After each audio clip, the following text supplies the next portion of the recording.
Hey everybody, welcome back to the range. Today we are doing the Kuda's Diecast Customs Build for Build Invitational. Today is a 1970 Camero RS, and we are going, as you see, Autobots. You know, I know it's not the exact year of the Camero that Bumblebee was in the first movie, but it's close to the body style, so that's kind of what I'm going with here.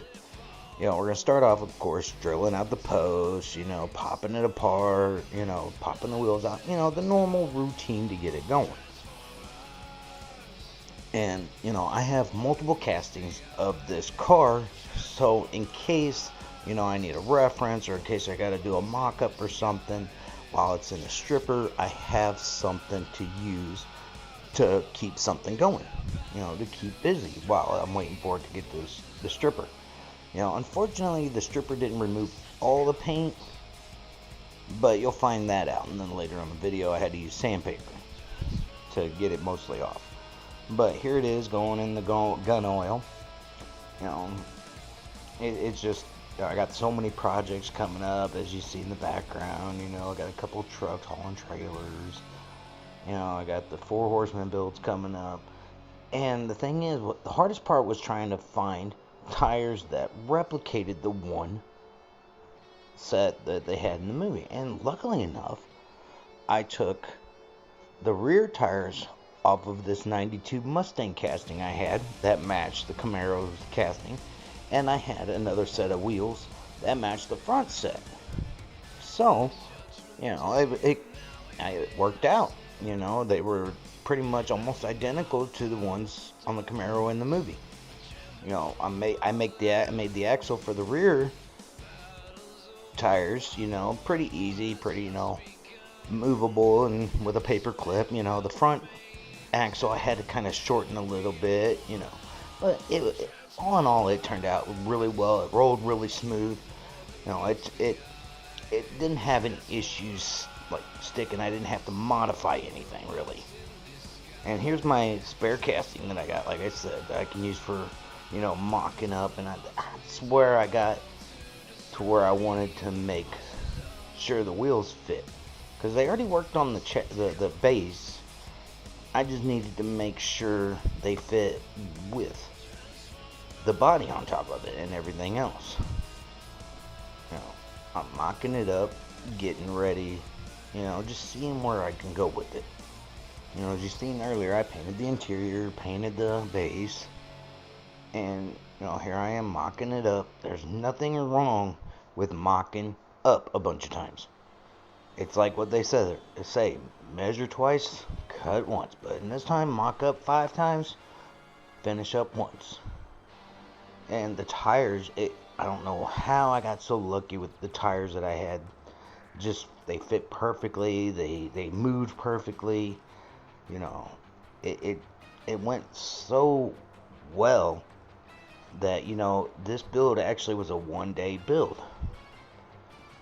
And, gotta mock it up. But I think it's time we take a little bit of a break. My heart right now is going crazy. Oh, uh-oh. Stop the car, please. No. B, what are you doing? What are you doing?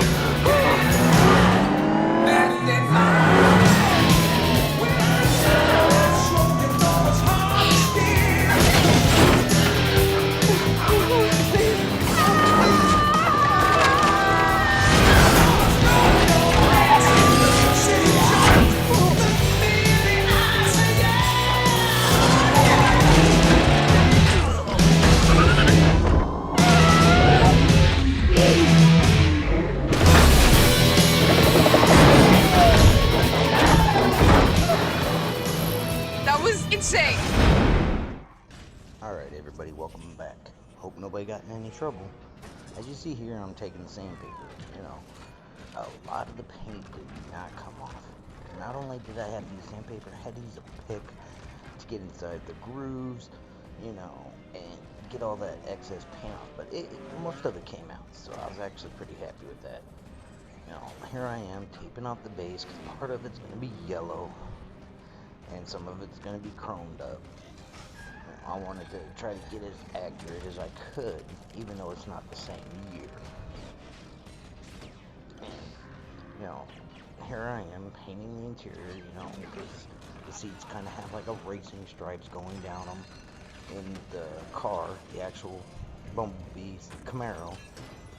And, I'm doing my best to, do what I can about painting. I had to go over it a few times, but I didn't show that process because it just took forever. Had to move the camera so I can get a better view. But, this, in all, it was a really good build. And here it is with the black that I'm going to mask off for the racing stripes on the top of the car. I like this black. I don't know why, but it's a really nice metallic color. And here I am. I'm taking my black pen, marking off some of the lines. And here's where I'm using my casting to get the racing stripes cut at a certain spot, at the angle that they are for the front hood. So I didn't have to worry about cutting into the actual car I was working on. It helped. Having that extra casting really did help. It helped me be able to at least mock up the front ones so I didn't, the angle was good and, they lined up. And it turned out. So that was a plus about it, And, the back stripes wasn't that difficult to do. They was pretty easy, just had to trim them up, make sure that they didn't go past a certain spot. And here's the car after paint. I think it turned out really good. The stripes turned out really good. The yellow is bright. It's close to the same color as the Camaro off the movie, but I know it's not the exact yellow. But it doesn't matter. That's what it's, customizing these things for. We put our own little touch into them. And that's the plus about it. Doing our own little builds, customizing the way we want them done. And, I'm fitting the base. I'm getting ready to start adding weathered effects on the actual body. I'm getting my chrome pens out, ready to go. And, I did my best to replicate the areas where there was rust on the car. I couldn't really find any good reference photos where I was looking. But, some of the spots I could do, I added a little bit of extra in some areas. I added a little bit of silver here and there, a little bit of soot here and there. The majority of it does look all rusted out. Honestly, even though it's not identical, it's pretty dang close. And unfortunately, I didn't have no matte clear paint to paint this over. I had to use gloss, so it's kind of like a shiny color. Shiny color, which it shouldn't be. But it still looks good the same. Here I am. I got all my weathered paint. I used pretty much at least one or two out of each one of the packets that I had.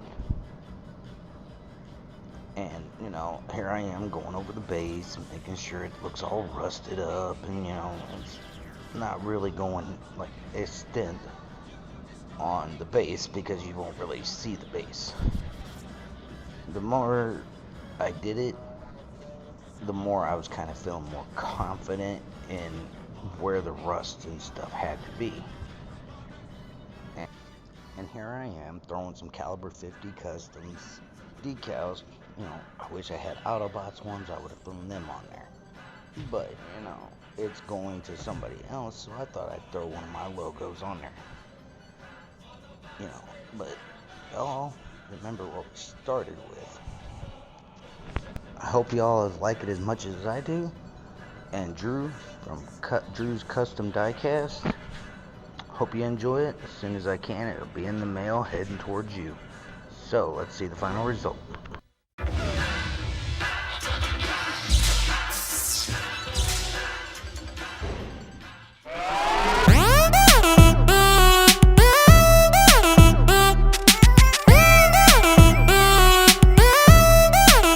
Check.